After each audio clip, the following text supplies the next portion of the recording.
This is how we did our trip to Ausangate from Cusco. We took the local bus to Tinki, and then I found a cab to Pachanta, the local village. We decided not to do a tour just because we like to be a little bit more free. We ended up in this little village, had no reservations or anything, just walked in and found a hostel, which was really difficult, as you can see. It says hostel. But there were lots of them around, so no fear. Hard not to notice all the water flowing through the village. There's local hot springs, and it's just really all around the village. It's pretty remote. You're out there. So we explored a little bit. Didn't actually go in the hot springs. We're up there at elevation, so you'll notice we're wearing coats and hats because it's cold. So we finally booked our room with the local guide there. And then we went in and set our stuff down so we could go out and about and just explore a little bit. So it's very basic. There's cracks in the walls and cracks in the floors and 4 simple beds. And so there we were. We had dinner downstairs with some hot tea and hot food. They caught fish locally right there. It was perfect. So we were freezing, and at least we had some time to enjoy the space. When we arrived, it was so cloudy that we didn't actually know where the mountain was. But the next morning, we woke up to be greeted by this beautiful sight of Ausangate, just capped lightly in clouds at the very peak. Beautiful. And we started our hike. The beautiful thing about taking a hike without a tour guide is you're on your own time. And so we got to stop and have breakfast. We were so looking forward to these cinnamon rolls. And then pure disappointment. It turns out 2-day-old cinnamon rolls just really aren't the best. So that was strike 1, but at least we had a good view. So here we go. Hiking along the trail, you're mostly walking along the river, just beautiful scenery the whole way. We're blown away by all of the rock walls that the Peruvian folks had built. Many of them housing the alpacas, just kind of keeping them in certain spaces, but just all over the mountainside, these massive rock walls constructed 100% by hand.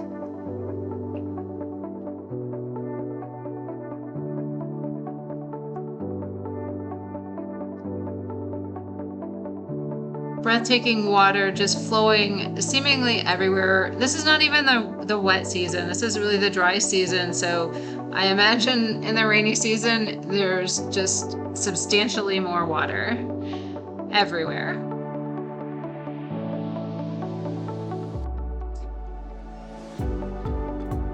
Another great perk of not doing a tour is you can stop and look around and take your photos and fly your drone, and no one's there to prod you along. So we finally made it after a couple-hour hike, getting to the first of the 7 lakes of Ausangate. And we were so disappointed that this is what it was all about.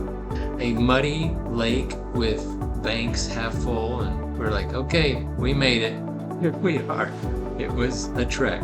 Such a bummer though, we'd seen all these photos of these beautiful lakes with this gorgeous aquamarine color, and here we were with this not gorgeous lake. Right. But we were able to explore around before some of the tourists got there, and we found the lakes with the beautiful water.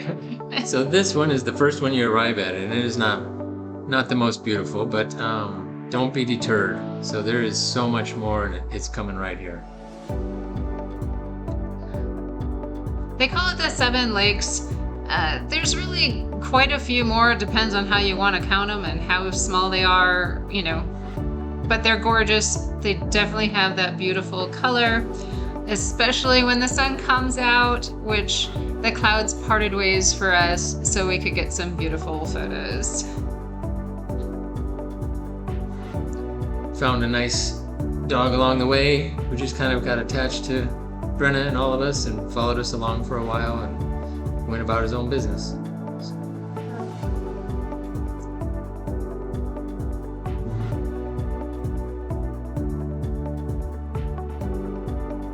Truly breathtaking, just amazing. Another one of the 7 lakes is a small little clear, protected.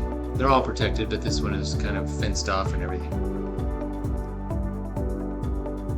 The trail is mostly simple to find, very easy to follow. We had to ask a little bit to get around to the far side to see some of the other ones, just because it wasn't super clear, but had we come a little more prepared, probably wouldn't have even had to do that.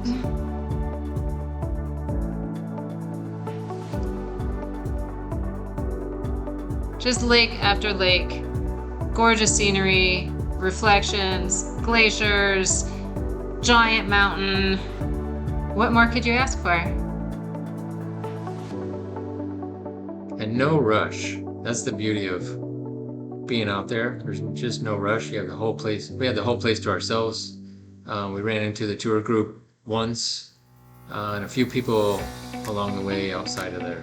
But other than that, had the whole entire area, mountain after mountain, pretty much to ourselves. We had found a place in Cusco where we could rent camping equipment. We don't travel with our own camping equipment, so it was great. We could rent sleeping bags, a tent, liners for the bags because it gets a little chilly at night, believe it or not, there. So it was great. We had no rush then. We didn't have to get back to the village at any point because we knew we were going to be spending the night out there.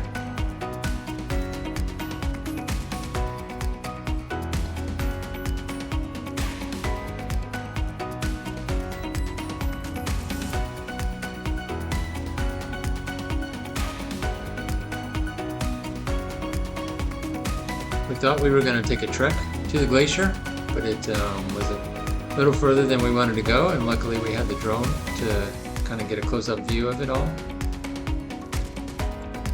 It's pretty incredible. Unfortunately, this glacier is melting at a pretty unprecedented rate, so we were very, very happy to have been able to see it still while it's there.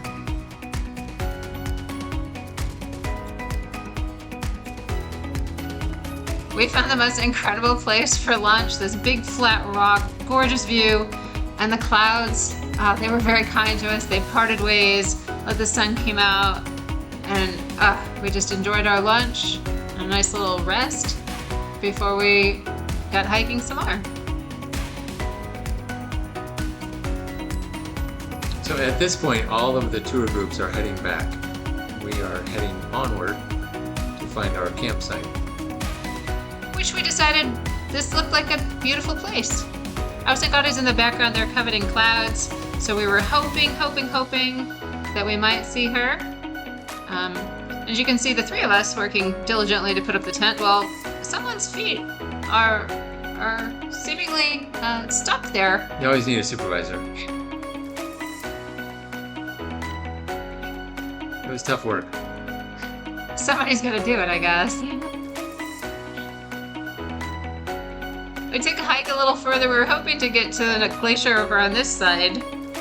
Once again, distances can be deceiving though, and I'm glad that we had the drone. Went back to the tent for our dinner in a bag, which was actually really tasty and filling. Before we crashed early, we were tired. And the next morning, woke up to sunrise with a hint of pink on the top of Ausangate and clear blue skies. Perfect picture. This is what we were waiting for. We literally unzipped the tent and just had the view of Ausangate right there in all of its splendor. Couldn't have asked for a more beautiful morning.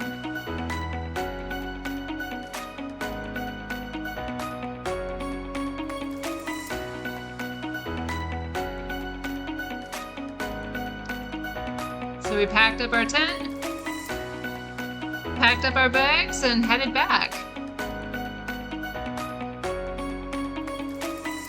Enjoying the views and absolutely no one else on the trail with us. Oh, except the alpacas, who somehow find a way to eat off the little scrub. Put it on your list.